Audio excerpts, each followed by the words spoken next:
Welcome to Divine Downloads. I'm your host, Cassandra Bodzak, and this is the show where we help you divinely design your life. And today's episode is near and dear to my heart because we are talking about mediumship and connecting with loved ones who are now in spirit. And I know many of you know about my grandma Joan passing and how much of a profound effect that has had on me and my spiritual journey connecting with her on the other side. And I'm so excited to introduce you to Linda, who has been such a pivotal part of that journey. And for those of you who are curious about mediumship, curious about what it's like to connect with loved ones in spirit or how you can begin that journey, this is the episode for you. So, my guest, Linda Hughes, is a psychic medium from Scotland who helps people all around the world connect with their loved ones in spirit and find ways to positively move forward with their life after loss. Her reading style blends powerful validations from people in spirit along with intuitive life coaching and psychic insight, bringing through names, places of significance, personality descriptions, and details of your departed loved ones. Her mediumship abilities offer comfort, healing, and connection to those she reads for. And I can speak for that in spades. Linda is also passionate about helping others develop their own intuitive abilities and regularly hosts online workshops and courses on mediumship development and how to receive your own personal signs from the spirit world. Well, without further ado, let's dive into this juicy conversation. Linda, I am so excited to finally have you on the podcast. I've wanted to have you on the podcast for a couple years now, I think, actually, since we first met. And I know I've told you a lot about Linda in the intro, but one of the very personal things for me was that Linda was the first person that helped me communicate with my grandmother after she passed. And I was recommended her through a girlfriend of mine who had also connected with a loved one through Linda. And it was just such, being in such a vulnerable state of grief and being someone that's always been really open to all of this kind of magical stuff. I had actually never been to a medium, and I didn't know what to expect. And I obviously was, had a lot of hope in my heart.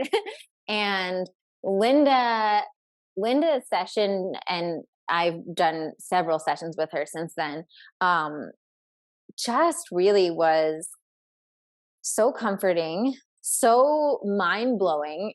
Some of the things that came through that, my grandmother said through Linda, for those of you who haven't ever had a mediumship session, one of the things that kind of happens is that your loved one that's trying to communicate will kind of give examples of things that either only you would know of or that are really personal. Like there's no way Linda would have ever known any of this stuff about my grandmother, right? So that it's like an affirmation that she's on the line, right? That we're talking to the right person. And just that alone, like even if it stops there, is just so affirming, because I know everyone that's listening to this is super spiritual and they're open to all of this stuff, right? And it's so different, I think, to go from that place of really believing that, we transition out of the body and we are, in our spirit form, and feeling that, but then really having a concrete example of it and having that connection is just, I don't know, it's a gift that I think everyone should give themselves. So welcome, Linda. And let's kick off with how did you start talking to dead people or spirits, right? How did this start? Oh, thank you for such a lovely introduction, Cassandra. And I just wanted to touch on something actually, just while you were talking. You spoke there about how you first met me and you came for a session when you were really in the throes of grief around your grandmother's passing. And I like to think of myself as a medium, not as somebody who rather talks to the dead, but somebody who helps the living. But it is a real mixture of both, and I think when we can get that communication and we can get those validations you were talking about, where we're touching on really personal details that we couldn't find on Google, we couldn't see on your social media, we couldn't research anywhere. It can really give us a whole new level of confidence in our lives when we get that validation that we exist beyond physical death. I think, so much of our fear that we hold through life that holds us back and stops us from doing things really is deep rooted in that fear of, the immortality of our life. And if we knew that we were going to be okay, how many more, chances and opportunities would we take and create for ourselves? So it's really a lovely thing that I am really proud that I am able to bring that forward for people. But it really started, Cassandra, when I was very young. Quite a lot of mediums will tell you the same thing. It's something that I always was aware of at a young age, but in truth, it terrified me, Cassandra. So I can imagine. it's something we always sort of joke that I'm this medium that does communicate with people that have passed, but I sleep with the whole light on still, and I'm 45 and I still sleep with the whole light on. And it's because of all those childhood experiences that I had, where I would be lying in my bed in the middle of the night and I could hear footsteps in the hall, I could hear noises, I could sense people around. So we had a lot of activity in my house growing up. And I remember being 14 and my mum asked a medium to come to the house to investigate all these sort of weird goings on that were happening. We would have clocks all stop in the house exactly the same time. Our dog that we had at the time, she would wake up at the same time I did, and she would be sitting shaking, looking at my bedroom door. We had things move in the house. We used to have light bulbs smash quite regularly above my head. So it was all very strange. My friends were terrified. Some of them came for one sleepover and then never came back. But we all, all of us experienced that in the house, but I was extremely sensitive to it. And so my mum called this medium in to investigate what was going on. And I was 14 at the time, Cassandra. And he said to my mum, "It's your middle daughter, Linda. She's a medium and she's not using that gift. They're coming here for her." And I remember thinking at the time, that is the craziest load of nonsense I've ever heard in my life. I was 14, I was wanting to be cool and wanting to fit in. And at that time, I was going through a lot of bullying at school. So it was quite severe and I had to move schools. And I honestly, in myself, was questioning, are these experiences something I'm manifesting through, a decline in my own mental health? Is this my emotional well-being, trying to process some of the difficult things that I'm going through? So even back then I dismissed it, and it wasn't until my dad passed 8 years ago that I ended up really opening up as a medium. So I spent most of my early adulthood in regular 9-to-5 jobs in the corporate world. This was not something that was on my mind, but it's certainly something that I had experience of as a child. And I think it's quite common among mediums. Yeah, well, I can imagine it's something that, like you said, I think in our society is no help in this, that when we're having a spiritual awakening of any sort, whether it's opening up to mediumship or it's just opening up to our own like psychic or intuitive gifts, or being able to connect to angels or spirit guides. Or I remember like the first time I went into the Akashic records, I also like the next day was like, have I lost it? Like, am I like, is this it? Like, is my mind gone? Right? Am I on like a psychiatric path now?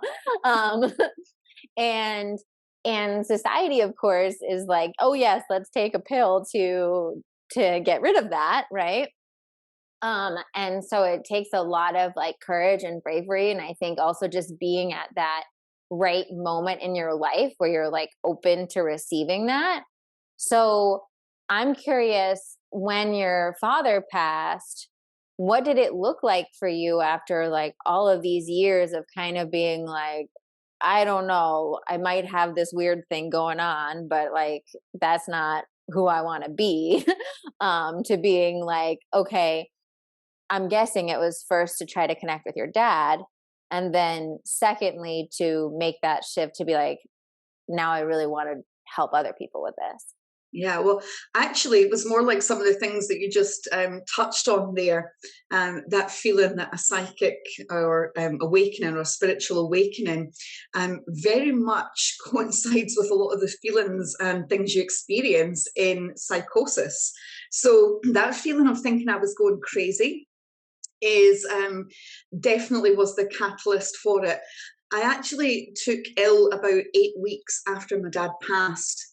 I think, Cassandra, I hadn't really processed, watching him pass and my own grief afterwards. I really didn't know how to face life. So I remember things like being at his funeral and somebody saying to me, "You do realise this isn't a wedding, Linda?" Because I was waving and smiling at people and welcoming people in. My grief was so like hidden inwards, and I just wasn't addressing it. And then one evening, about 8 weeks after he passed, we were just sitting as a family having dinner. I'd made the dinner, took the dinner through to the dinner table, and I went to pick up my knife and fork, and my hands twisted inwards, and the knife and fork fell out my hands. I then tried to stand up and realised my legs weren't working. My speech started slurring. I drooped over on the left side. So I assumed I was having a stroke, Cassandra. That's what I thought it was. So we rushed me down to hospital. And I was stuck like that for approximately 3.5 weeks, where I couldn't walk, I couldn't talk. Both my feet were turned inwards. So when I tried to walk, they were crossing over each other. My neck had swelled up almost double the size. I looked just awful. I looked like I'd aged about 10 years in the space of a few weeks. And I was diagnosed with a condition called functional neurological disorder, which is basically when your brain cannot process the amount of stress that you're under. And it really wasn't just my dad's passing, Cassandra. The bullying throughout my early years had been severe and prolonged. I then had my son Blake, who's now 12, and he was very, very sick as a baby. We almost lost him when he was about 14 months old. He had undiagnosed celiac disease, and his major organs were starting to shut down. So we'd had that sort of period of real stress. And then the financial stress that put on us, with me having to give up work to be a full-time carer for Blake in those first few years of his life. So I'd had a lot of stress, and I felt like I was already standing on this cliff edge ready to be pushed off. And so my dad's passing was really the nudge that tipped me over the edge. So all of that stress that I'd been carrying and hadn't been processing, and all the people pleasing habits that I'd developed throughout my life, where I was bending and flexing and trying to be everything to everyone and not really being my true self. And I think that was deeply rooted in the bullying experience, where I had this real desire to be liked, but also a real underlying fear that nobody liked me. So loads of emotional stuff going on. So the doctors explained it like, yeah, my body looks broken and it looks like I've had a stroke, but the hardware of my body's fine. It's the software of my mind that is broken. So I was told it would take about a year of extensive physiotherapy, of counselling, of medication to be able to walk and talk normally again. And two of my friends, who I'd been teaching them social media at that point, I had a little social media sort of business group for women after the success of my own platform. And two of them were healers. And I wasn't even really sure what they did, Cassandra, at the time. But they offered to come out to the house and give me a healing session and see if that would help. And I remember so clearly them arriving at the door and me feeling really embarrassed that I couldn't walk without crutches. I couldn't make them, tea, which, when you're in Scotland, if you get somebody coming to your house, you want to make them tea. And they did an hour of healing. One was a bioenergy healer. So she used almost like a plug-in torch. It was like an electric torch that had a huge crystal on one end and coloured discs that slipped in between it to shine different light on your body. So she done that to clear my energy field. And the other one is a channel who channels beings from another dimension. And this was all out with my comfort zone entirely, Cassandra. I did not believe in any of it. And they cured me of all 17 physical symptoms that I had without touching me in that hour. It changed my life. I know, it's crazy. Crazy. It changed my life. It changed my perspective on things. But it was almost like they'd taken away all the stresses, everything I'd shoved down within my body for years. And because of that, I became like this super clear channel for spirit. And in the first few weeks, it was so disorientating. It was another added level of stress that I felt I was going through at the time. You know, I'd be in a supermarket and I'd think, I know something about that person. I know what they do for a living. I know their mother's just passed. I know their dad's name's Brian. I mean, it was just, I didn't know how to switch it off. So I went into this period of about 4 weeks where I couldn't sleep. I didn't know how to handle all of this. And I remember even phoning these two healers and sort of screaming at them, what have you done to me? I'm now crazy. Like my body was broken, but now I'm mentally unstable. I don't know who I am anymore. So I found by chance a woman that helped me and became my mentor in the beginning. And she owned a little crystal shop locally. And I went in there with my daughter, and my daughter at the time said to me, Mum, please don't be weird when we go in here. And I asked a woman for a crystal that would help me. And then I said, actually, I think I'm maybe here for something else. I think I'm maybe supposed to connect with you. And, you know, my daughter's rolling her eyes. And this woman said to me, I think you are. Come back here on Monday night at 7:30. And I had no idea what I was going to. I had no idea what I was showing up for.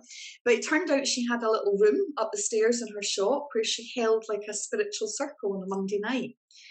So I met with other people that were going through spiritual awakenings, that were opening up to their intuitive gifts. We practiced group meditation. We practiced closing all that off when we needed to and learning how to open it up when we wanted to. And then we explored just lots of spiritual tools, tarot cards, crystals, energy healing. And interestingly, the only thing I resisted, Cassandra, was every time mediumship was mentioned. I initially said, no, thank you, I'm not a medium. No, thank you. Of course. Again, I think I was just reflecting back on my childhood experiences and feeling fearful of what that might look like. But they also always say the thing that we resist the most is the thing that's most aligned with our soul's calling.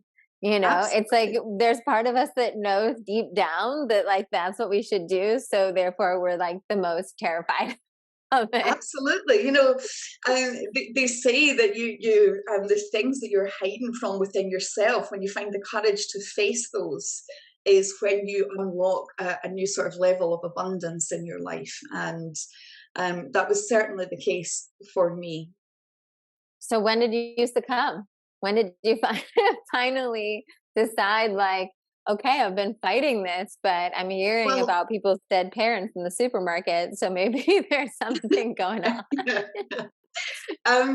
It was probably around 6 to 8 months after that. I'd really taken a fascination to tarot, and I found it extremely helpful in my own healing journey, because I was still healing at that point, and I then had the ability to process all the emotions that I'd shoved down for years. So tarot became a real lifeline for me, because, you know, a lot of people think of them as a sort of woo-woo tool, but for me, they're sort of 80% psychology. And when we tap into them, they can really highlight common behaviors that we all have, common thoughts, common feelings.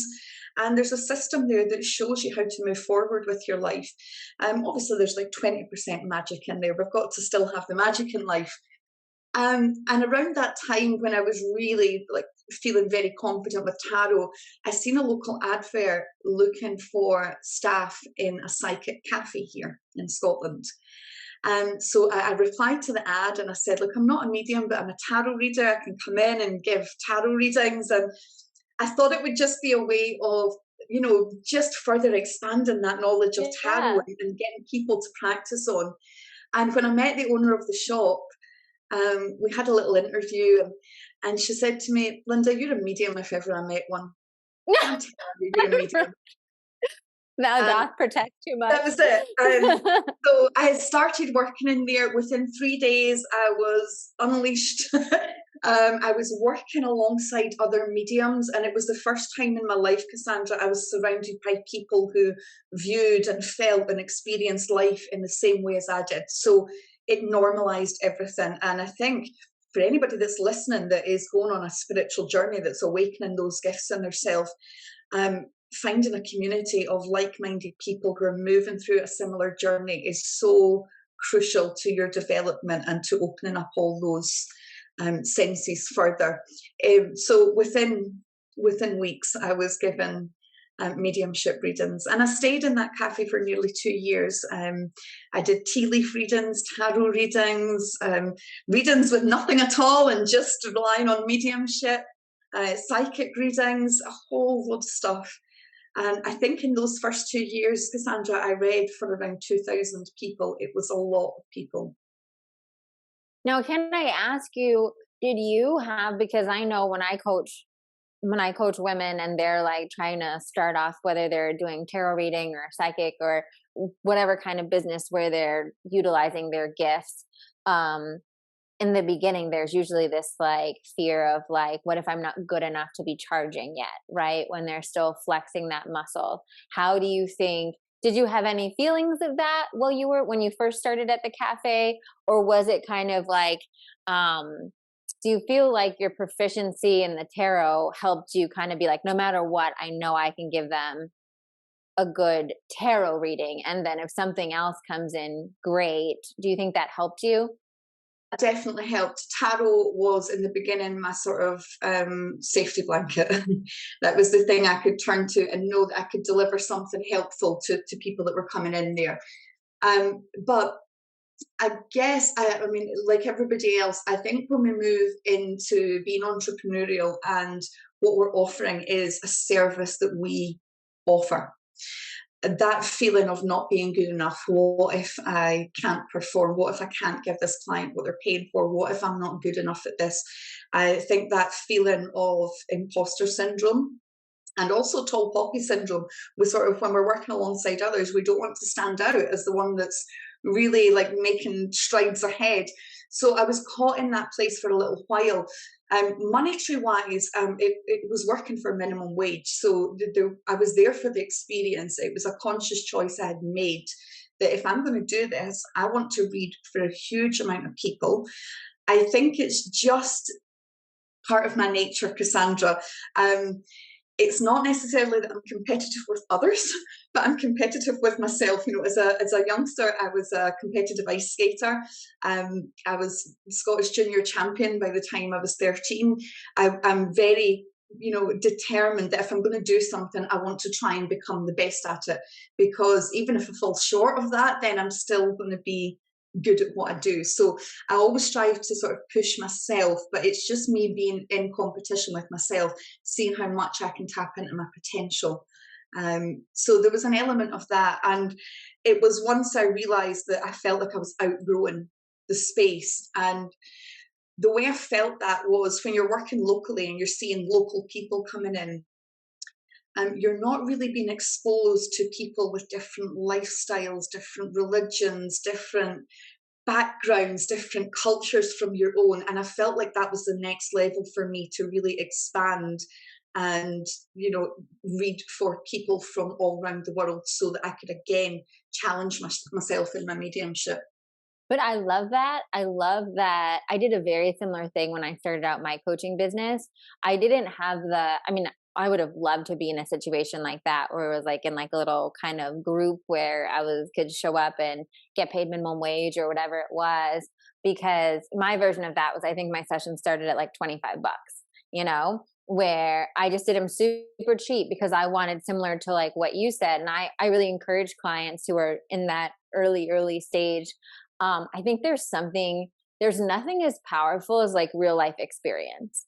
Yeah. And for me, and I bet similar for you, like the fact you're only making minimum wage, right? On some level, it takes a little bit of the pressure off, right? Because Absolutely. you're like, okay, like I'm not getting paid like a ton of money for this. So it's fine. And that's how I felt about like my $25. Same thing, just like you, I wanted to give them the best because that's just who I am. And I wanted it to be amazing because of that, not because of what they are paying me. But I think with all of our gifts, and kind of like you were saying, it's like, it's one thing to tap into our gifts when we're just by ourselves with a few spiritual girlfriends, right? And then like you really flex those muscles when you start talking to strangers, right? When you start doing that, and just there's nothing, I don't think that there's anything that can compare to just like you were saying, like having that quantity and having like the continual practice and like flexing those muscles. And that I think also just builds so much self-worth and self-esteem in that area in such an organic way, because it's like it's just like a quiet, deep knowing of like, I have helped hundreds of people. I know that that this is valid. So I love that. And I'm curious, how has the way that, because as someone that's knows what your method is like right now, where, when you book a session with Linda, she still doesn't, oh, you book a medium session. I know you can do other sessions with Yeah, you, I can do but tarot only as well. Yeah. but like if you book a medium session with me, which is why because I'm always like, I'm always tempted to book another session, but I'm like, no, I never want to miss an opportunity to talk to my grandma. So, but she always starts off with some tarot, which I love because I feel like we're already in that like sacred space. And so you get some guidance from spirit and, from her own psychic abilities. And then at a certain time, it kind of also, I think, opens the energy and opens the space so that whatever loved one that wants to pop in can pop in. What has that kind of been your method for a bit now, or how did that choice to be like, this is how I like to hold this space, how did you choose kind of that method? Yeah, I guess it was just through the way that I find mediumship works with me. Like you were saying, I use that, we choose a few tarot cards to just build the energy and get things started. And it's really just being familiar with the way that spirit connects with me.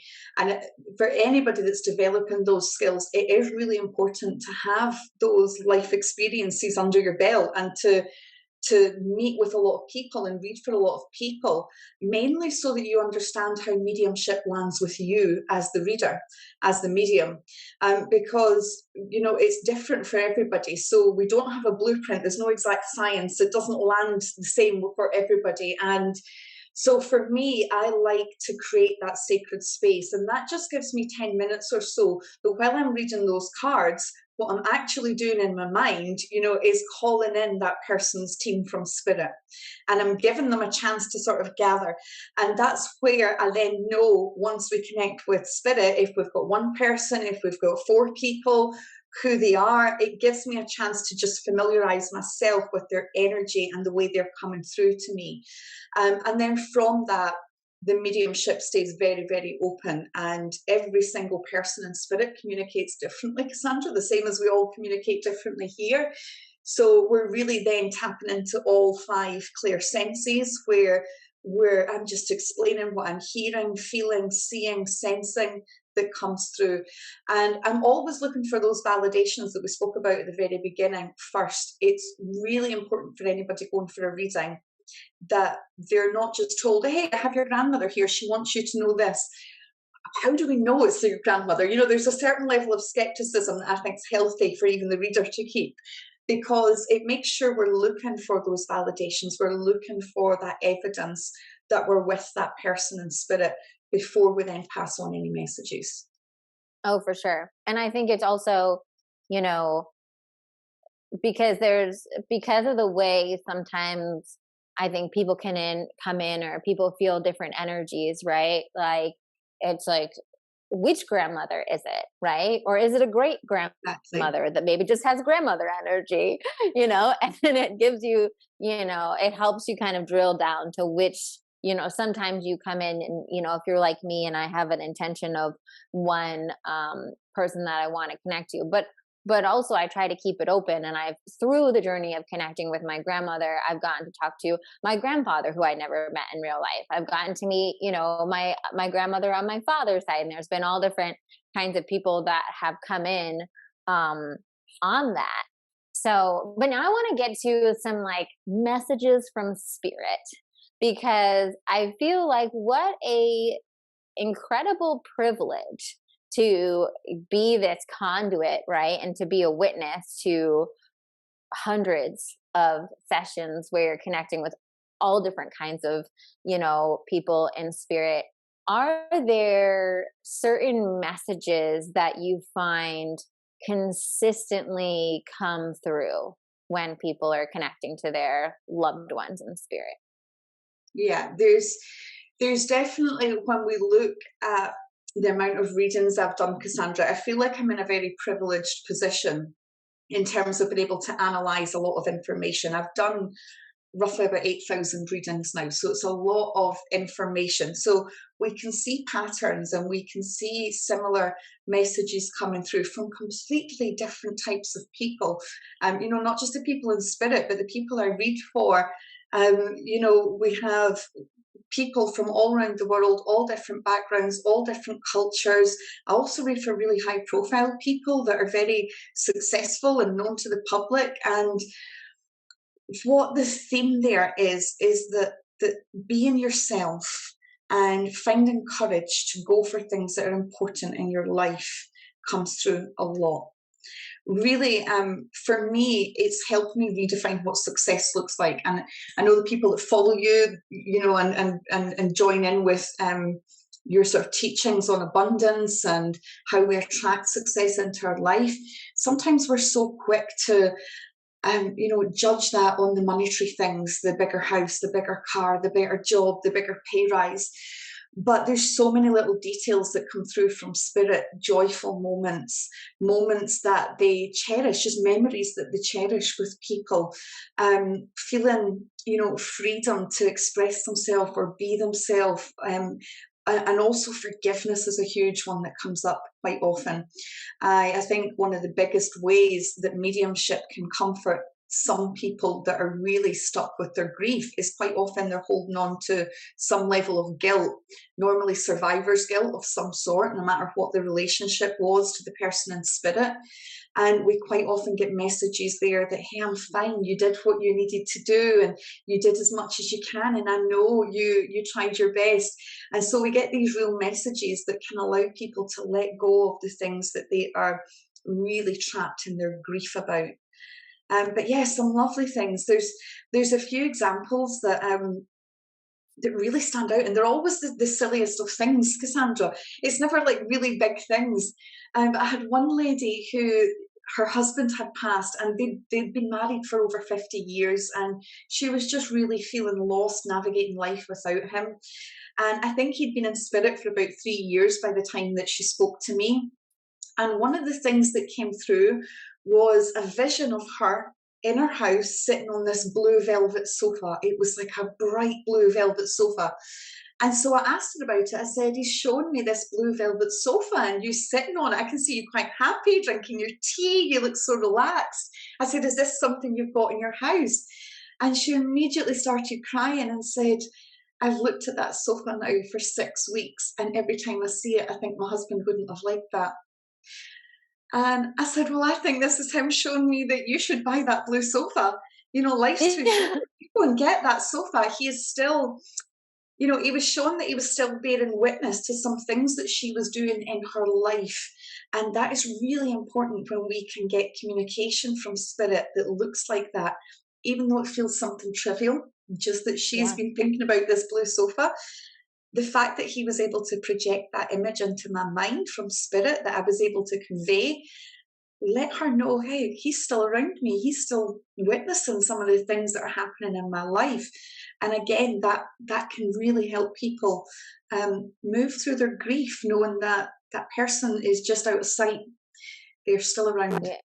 I think that really helped me a lot with my, like you brought up with the forgiveness too. I remember we did a session and I didn't even told you because I also try to like keep it under wraps and just see what comes up during the session. And we've done enough sessions now that like I think we've evolved where I kind of, can like now ask my grandmother questions about things and stuff because I know that, they have a good connection, Linda and my grandmother. But I had been not sleeping because I was feeling so guilty of the January before the pandemic. I was supposed to go visit my grandma for a few days while my parents were traveling, and I had agreed to it. And then last minute, I just totally spazzed. I spazzed on like the flights were over $1,000 to the East Coast. So I was like, oh my God, this is a nightmare. I think it was $1,000 each way. And then I got asked to do a speaking engagement during it in LA that I thought was going to be a big thing. And my grandma was always so chill. Like, no, like work first. She's a Capricorn. She like totally understood my like, desires for work. She was like, don't worry about it. Like, I'm fine. It's really like not a big deal, But, and at the time, I was really torn up about it and I regretted it. But both my parents also really encouraged me. They're like, don't worry, like grandma's not going anywhere. There'll be plenty of time. Like come in April when it's a better week. It's not a big deal, right? Little did we know it was going to go into a pandemic and then she would pass and I would never get to see her. And that like ravaged me for a while after she passed, like just literally hating myself so deeply for making that call. And I didn't even said anything to you about it. And you at one point during the sessions were like, your grandma wants to let you know that like she knew that you did what you had to do and like she was totally okay with you doing the work thing, and it's like really wasn't a big deal. And like, and I forgot, it was something along those lines. I don't remember exactly, but I was like, ooh, right? Like, and it affirmed like two things. One, I knew that, that's how my grandma was when she was alive. Like she didn't even need to ascend to spirit to have that attitude. She was already very like in a higher perspective, but also just the fact that you had said that to me affirmed that my grandma could also feel or see or was around what I was going through as well, which I think when we lose someone for me, one of the biggest things was like, she was my main person that I would consult about everything in my life. Like she was like my number one advisor, And so what's been really beautiful, through your sessions was the fact that I've gotten to get a little bit of that back. And I've gotten to see how she still very much can, guide me and assist me and a lot of times even surprise me because I don't even have to bring it up and she already tell me, I know you've been thinking about this, go for it, or don't go, or whatever it is. Which, yeah, it's such a gift. It's just such a gift. And so how has what you, it's just having this for me, I'm not even a medium like you, but through our sessions, it's shifted the way I think about the spirit world and how much we can interact with the spirit world. And so many questions. Well, first off, how soon after someone passes do you feel like you can communicate with them? Like, let's just talk about that first. So this is something that I was really challenged to change my thinking of in the cafe that I worked in, because people didn't need to book. Some people booked tables, other people just walked in off the street and sat down at a table and they'd just have a tea and a reading. And quite often we would find people would come in there when somebody had just passed the day before, they hadn't even processed it, they hadn't, arranged a funeral yet. And those people would come through in the same way that somebody that's been in spirit for 10 years would come through. So I really, really shifted my perspective on that, because I personally had this assumption, and it is just an assumption, but I thought Maybe people need to get settled in the spirit world before, and maybe they need to adjust to not having a physical body. Maybe it takes a little bit of time for that communication to happen. But what I've seen is it happens almost instantaneously, that we can have that communication. We're only losing our physical body. We're not losing the energy, that vitality for life that is within us. So that part of us, that consciousness, moves over into the spirit world, and it's that conscious energy that we're communicating with when we're doing mediumship. So I have experienced it many, many times where it's almost been immediately afterwards. Wow. And have you gathered any information about what that kind of like transitional from physical body death to spirit only, Yeah. transition? How does that happen from what you've heard or experienced? So some of that, again, I've been able to really ponder some of those bigger life questions that anybody that's interested in any sort of spirituality has. And again, it's through looking at patterns and sequences through the volume of readings and looking where we've got similar things that we can make an educated, decision on certain things. We're never ever going to know for sure what happens, but we can look at these patterns. And so one of the first things is, like you were saying about me being able to say to you, your grandmother knows about the work thing. She knew you couldn't be there when she passed. She's absolutely fine with it. She would always support you in creating your own life, and that was what was meaningful to her at that time. I have had so many examples of that where the person that's passing is experiencing the energy of people who are not present as if they're in the room. So even though you were away working, your grandmother's energy would have been starting to transition out that body. So it feels like we've got this place where we're between two worlds, and we're seeing the spirit world, but we're still here in our physical body. And when we're like that, we don't have, that sort of monkey mind that we have that tells us things aren't possible, that you can't do this, you can't do that. We're really then just energy connecting with other energy. So your grandmother would have been able to put out a sort of antenna, if you like. If you think about it as having like a radio antenna, and we can tune into other people's energy, she would have picked up on all the energy of all the people she loved, all the people that were sending her healing thoughts, kind thoughts, wishing her a peaceful passing. She would have felt your energy as if you were in that room, even though you're miles away and somewhere else. So that was the first thing that I've became sort of certain about in my own mind, is that we are in that place of being between two worlds before we transition. I also witnessed that with my dad's passing, Cassandra, and so I've seen it with my own eyes.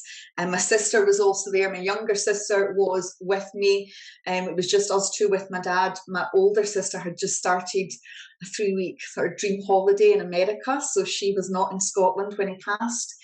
But me and my sister watched him sit up in bed and wave to people and smile at people, and both of us felt like the room suddenly got busy. Now, I was not a medium then, my sister's not a medium, but there was this feeling like the room suddenly got crowded, and it was the look on his face. It was people he recognized. There was a real look of going from being in intense pain to this feeling of complete joy come over him, and him waving. So I've seen that being able to see into the spirit world, and loved ones from the spirit world coming to greet you as you pass over. Wow. So these are some of the sort of bigger things that I think about. In terms of how people experience life, it feels more to me on the other side like almost like we've got an alternate reality running alongside ours. I don't see the spirit world as being like this place that we might call heaven, that's somewhere separate from us and up above the clouds somewhere filled with light. For me, it's like we've just got a thin sheet of paper, and we're here and the spirit world is there. And so their energy can be felt all around us when we really take time to be present and slow down and step away from the busyness of the outside world and the busyness of our mind. We can quite often tap into that and feel the presence of our loved ones. And you don't need to be a medium to do that. We just need to find that place of peace and calm and stillness within us. I love that. And both of the two things you mentioned, my brother-in-law, his his mother is a hospice nurse, has been a hospice nurse for like 20 something years. And I spoke to her at a family party, and she's not like us at all. Like, she's not into any of this stuff. Very just like, I don't know, normal person, right? Right? Lovely woman, but like not, not into this. And I asked her, I told her, I was like, I'm into all of this stuff. And I was like, I'm so curious because she knew that my grandma had passed. And I was like, I've been doing all this reading and medium sessions and all this stuff. And she said, over all of her years, almost every single person that she's watched as they make their transition, right before they do, starts talking to family members in the room, will start like saying people. And she's like, so now she was like, I don't even question it. Like, I know. She's like, I don't know about a lot of things, but I know for sure we start seeing loved ones, as that transition's happening, and it brings us comfort. And, I'll hear some of them talking and be like, oh, did you know my mother was just here, da da da. And, we kind of know that now that they're in that certain stage of passing, and they're probably going to go within the next, 24, 48, like they're very close to passing when that starts happening. And I thought that was just, so amazing, like from someone that's like really not, not like me or you, tapped into all this stuff, but just sees it from a very like clinical perspective of like, this is just how the death process goes. Right.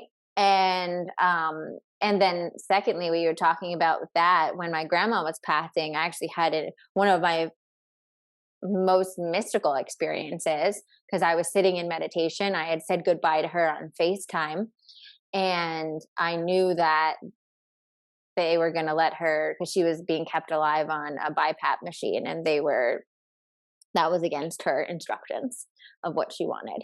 And so they were going to let her peacefully pass. And so I knew the portal was there, and I just like stayed in meditation. At first I was chanting, and then I was like, no, this was actually my husband's really cute idea, to start listening to her favorite songs from the 50s. Like, she loved Elvis. So I started putting on like all these songs that she used to love, and I was just like meditating and singing them. And like instantly I felt like my hands raising, and I felt like I could see her like lifting off of her hospital bed and like holding my hands. And I was kind of like helping guide her up. And I was like, Grandma, I can feel the angels. Can you feel the angels? And she was like, yes. And then at one point, I felt her lift away, and my hands like dropped down. And, I heard her voice like clear as day, like, Cass, it's even better than we've imagined. Because me and my grandma talked a lot about stuff like that and believed in angels, and, we're really all into that stuff. And she was just like, it's even better than we thought.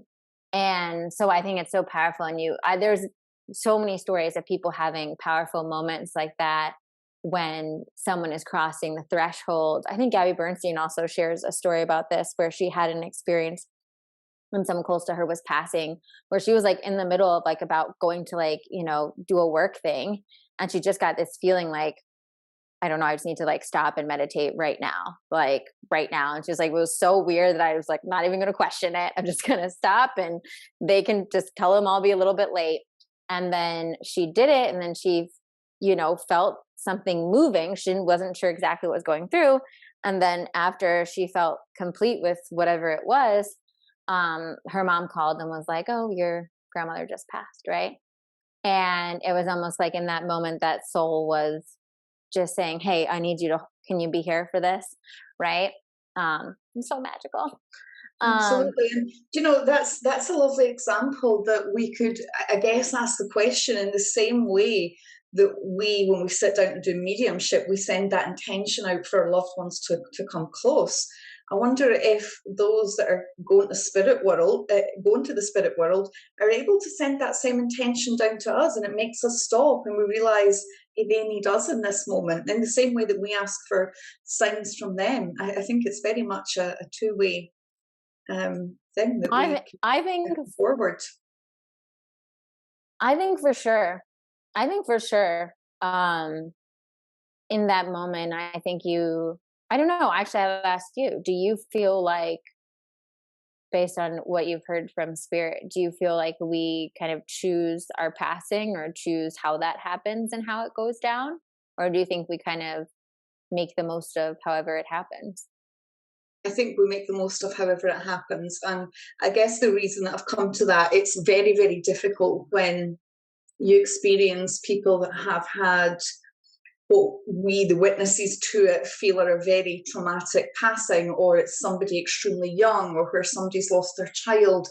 It's extremely hard for me to find validation in that. I think it's a very human thing for us to do, to assume, well, they must have chosen that before they came in, and it makes us feel comfortable. But I think it's us that are being comforted rather than the person in spirit.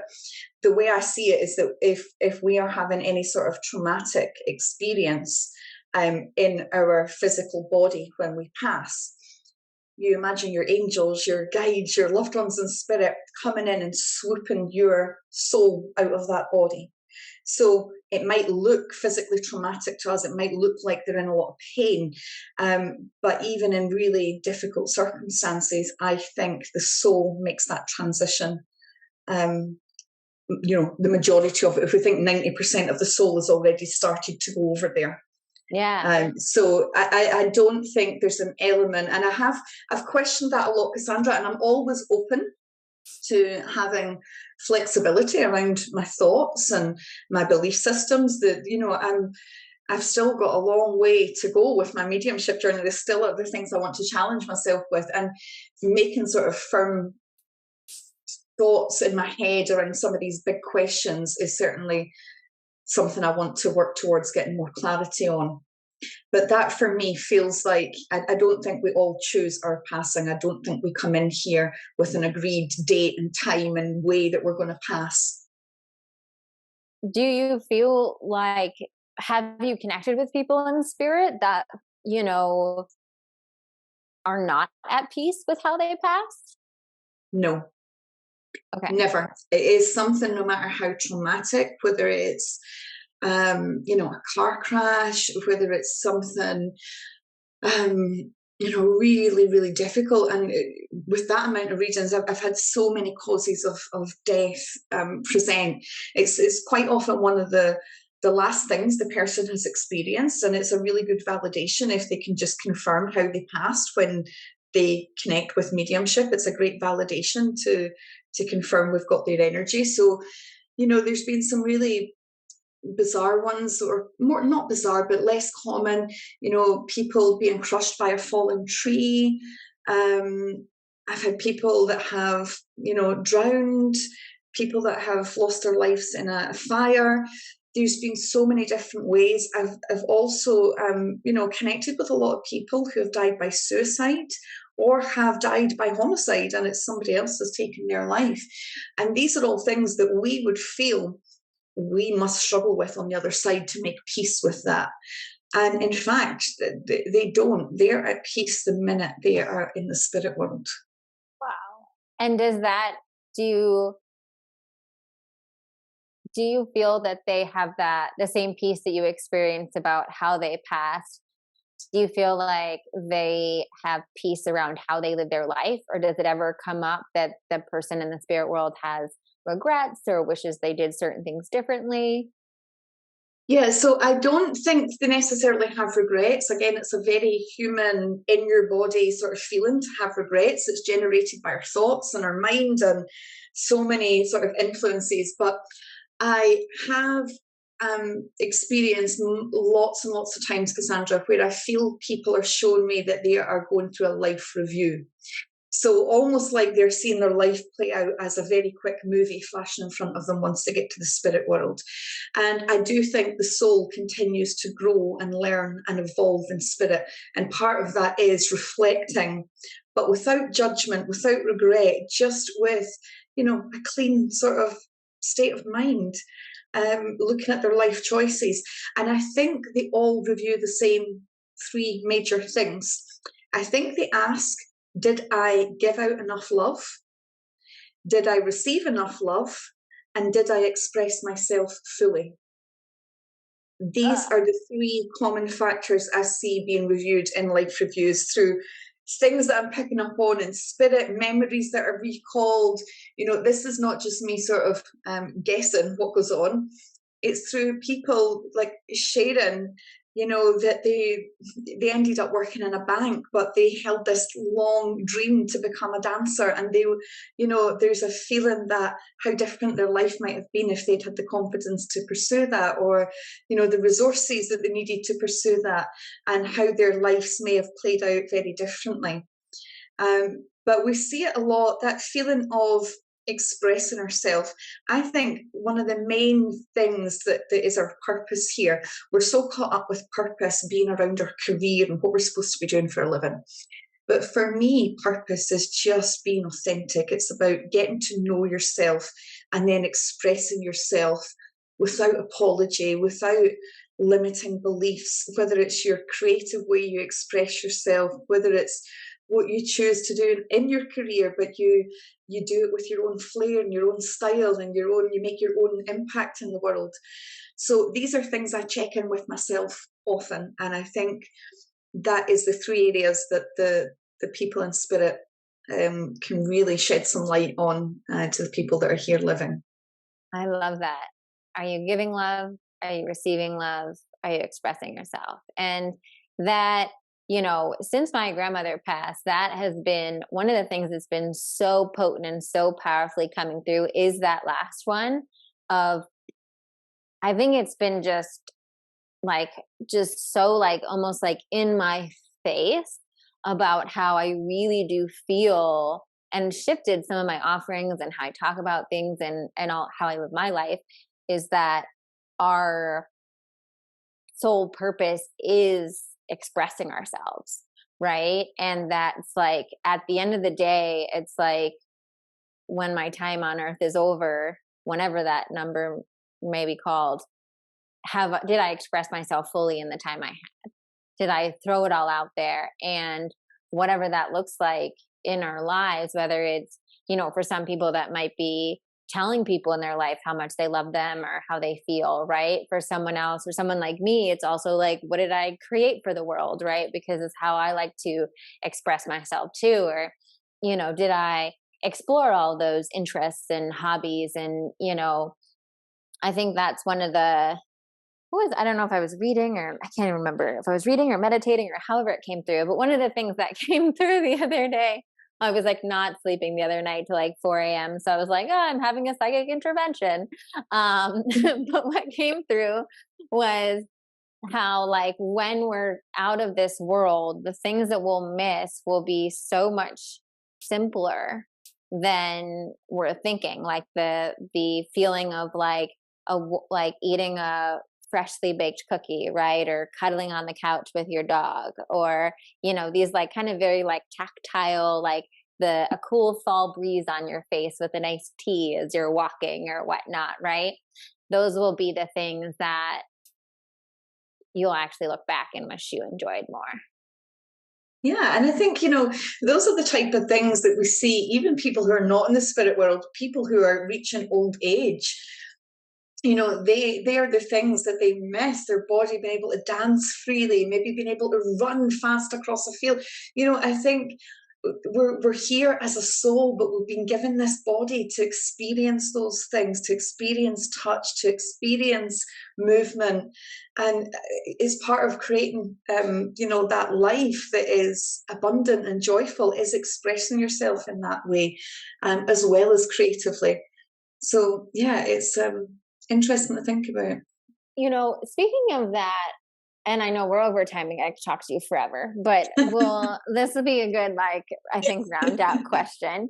So being someone that I know personally, understands kind of like manifestation and law of attraction and kind of how all of that works, do you get any affirmations or insights around that from spirit, or have you gotten affirmations or even other viewpoints on things like, do we have it wrong on, certain things around manifesting or attracting abundance or all of that? Or do you get any affirmations when you're talking to them who have kind of the much higher, divine perspective on it? Yeah, I guess it comes back to those three things I was saying are important in the life review, because when we check in and ask ourselves that, those three things are key to unlocking abundance in our life.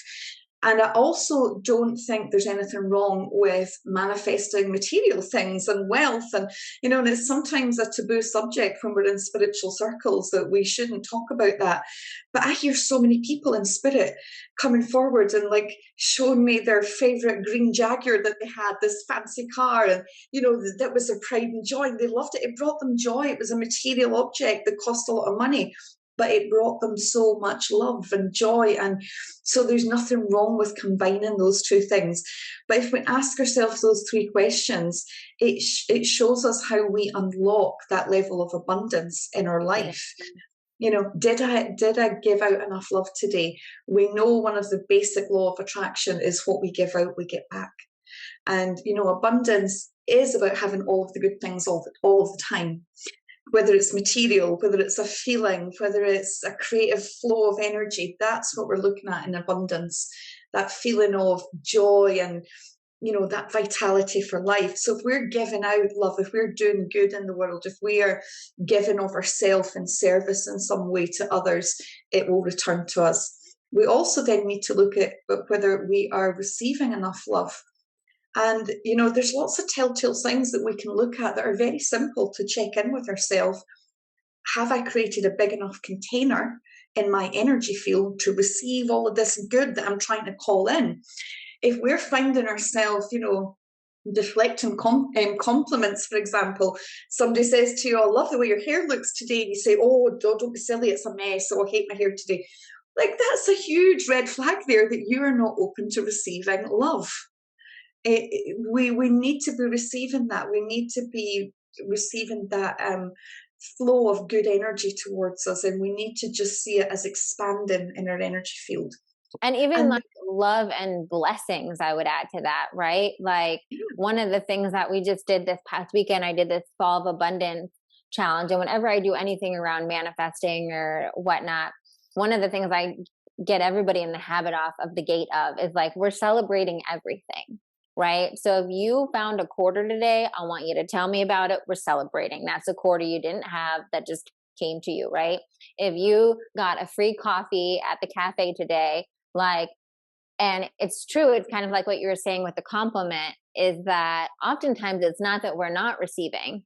It's actually that either we're deflecting or we're not fully accepting it by really looking at it for what it is. Like, wow, like, this person, took 5 minutes, didn't need to compliment my hair today, right? To give me a little boost of light, right? The person at the grocery store, helped carry my bag, to my car because they saw I was overloaded, right? That's a blessing, right? And the more that we attune to that, and I love how you talk about the container, because I'm a huge advocate for that too. It's like, am I an open container? Am I receiving it? Because abundance and manifestation, it is a flow. It's a way of being in the world that is like, I give out naturally. I'm the person too that like will be like, hey, put the guys behind me coffee on me, right? Or like, hey, I see, a mom struggling with like a dog and 3 little kids, like, let me carry your groceries to the car, right? And being a very like, non-threatening looking woman, often they'll be like, okay, but like, so it's like we get to participate in both sides of that scale. And then when we start doing that on the micro, then it also happens on the on the macro, as far as like with other things. Sometimes, Cassandra, we're just even not noticing those things. Life is so busy. There's so many things that can distract us. Half the time we're trying to keep up with the rest of the world. We're scrolling on social media. We're trying to be everything to everyone. So mindfulness is a really key tool to expanding that container. And I thought I'd share with you, just when you were talking about being the one that goes and does the good deeds. When I first realized this, it was during my sort of spiritual awakening. When I realized that this is a big part of it, am I giving out enough love? Am I going out there and doing good things for others? I created I guess, a product. It was little bracelets and things that I'd made, bracelets and necklaces, and Mindful Wishes originally, before the sort of real spiritual awakening, I had a line of mindful jewellery, and that's why I'm known as Mindful Wishes on social media. And I made these little cards with bracelets, and they all had messages inside that said things like, "You're enough just as you are. The universe is grateful to have you in it." Um, and I called them gratitude bombs. And I used to go out armed with like 20 of these cards that I'd made with all these handmade bracelets and just give them to random strangers. And I had so many experiences, Cassandra, where people would tell me, "Oh my God, I've just been having the worst day, and you've just came along and you've just lifted my spirits." You know, it is humanity when we can show generosity and compassion to other people. Even if we take away abundance from it, surely we should all be trying to make the lives of everyone around us better by just very simple gestures. So yeah, I created a thing called gratitude bombs. I Again, my love kids thought that. I was stark raving mad. They'd be like, "Mom, please don't go and talk to those strangers." Um, but yeah, I did that. And then, if we look at that final part, did we express ourselves enough? That just unlocks so much. The fear of success, the fear of being liked, the fear of not being enough, the fear that we're somehow chasing this external validation from others, Cassandra. And that's very much combined with being that container. If we're lacking self-worth, if we don't have the confidence to speak up and create what we want to create and voice our opinions and, be who we want to be with all our quirks and our silly antics and, the things that make us us, if we're hiding that, how on earth are we supposed to be generating all the good that we are and bringing it back in if we're not, sending that out as a frequency? Absolutely. Absolutely. Everything is energy. Everything is energy. And so when Absolutely. we're self-expressing, naturally we'll be drawn to the things that we just self-express for fun, and also equally things that might turn into a career, might, help us on our career journey on some level, right? Because, and then we're so much more successful in those areas, when we're genuinely lit up about it, and it is part of our soul expression. And both of us are living proof of that, that when you just keep following whatever your soul wants to express, like, both of us kind of like fell into our careers Exactly. through our spiritual journey, right? And it's like, let spirit take the wheel, and like, before one day you'll wake up and be like, "And I make a living of this." Exactly. And it really, I mean, these sort of things, they help continue to evolve our understanding of life, because I really had resigned myself to the fact that, okay, I'm pursuing this as a career. I've got this really strong feeling, this calling, that not only is this what I should be doing, this is who I am. I'm a medium, and I've not felt as free to express myself. I've not felt as much personal, like, contentment with who I am than when I've sort of openly come out the spiritual closet and said, "This is who I am, and I don't care who doesn't like it. This is me." Um, but it's really, changed my thinking around all of this. I thought I'd resigned myself to being in service to others. I'm never going to earn as much as I did in the corporate world. I had a very good job, a company car. I even had a clothing allowance every month that I got to spend on suits, and I never thought I'd be able to unlock that level of financial abundance by following what I feel is my calling. And that's not true. The more that we lean into the things that we're curious about, the things that we feel are essentially who we are, the more abundance is unlocked on all levels, not just the Yeah. material. But I've never had a job that's felt as meaningful and given me such joy. It's just joyful. I speak to so many incredible people. I love it. I love it. Well, on that note, tell people, how can they find you? How can they reach you? What offerings do you have if they want to come spend more time with you after the podcast? So yeah, firstly, they can find me on social media. The name is Mindful Wishes on Instagram and Mindful Wishes with Linda Hughes on Facebook. My website is where you can book all the services. It's mindfulwishes.blog. And there I offer different types of readings. So you can book a private reading, which is the one that incorporates the mediumship, or a tarot only reading, which is perfect if you are seeking clarity on some area of your life, or you're moving through difficult circumstances, or even if you're going through some kind of spiritual awakening and you're just looking for, you know, your pathway forward. Those are the types of reading that are right for you. I also access the sort of psychic side of myself, along with tarot, to give different seasonal readings at all the sort of equinox points in the year. And right now people can book a 12-month year ahead reading, which is like a personalized guide for the next 12 months for 2024. And you don't need a Zoom reading. Everything else is done via Zoom online because I work all over the world. But I record this reading for you by video, and it gets emailed out to you to be able to watch at the beginning of every month of 2024 to see what's coming up for you, where to place your energy. I absolutely love doing those, Cassandra.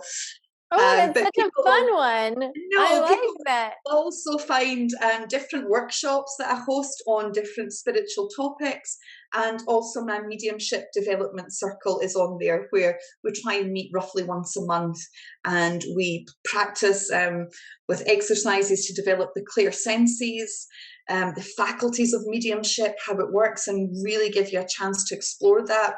I have guests come in. I think you've been a guest in one actually before. I have done it, yeah. And let the students practice with, real people, so they're getting that experience that I was talking about in the beginning. So it's all on my website, mindfulwishes.org. I love it. Definitely check out that last one if you're like, ooh, I feel like maybe I am a medium too. And I think Linda is just, I mean, I'm sure you already can tell by this podcast, but I feel like she just has such warm, nourishing energy, and she's so wise, and it's just like a really beautiful container to help you sharpen those tools and play with them. And when I was able to be a guest for that, I was blown away by all of the practice readings I got from everyone that was in her circle. It was incredible. It's just it's such a lovely community there of like-minded souls that all support each other on their journey. It's just a beautiful space. But I think it's great that you created it, because it's so, like you said, it's like being in community when you're developing those skills, right? When it feels like there's not a lot of people out there that are privy to what you're dealing with. And then also having that opportunity to have like new people come in that you get to no pressure, that are just kind of volunteering to help the class or whatnot. It gives them the opportunity to really, build those skills. And I mean, they were all rock stars, in my group at least.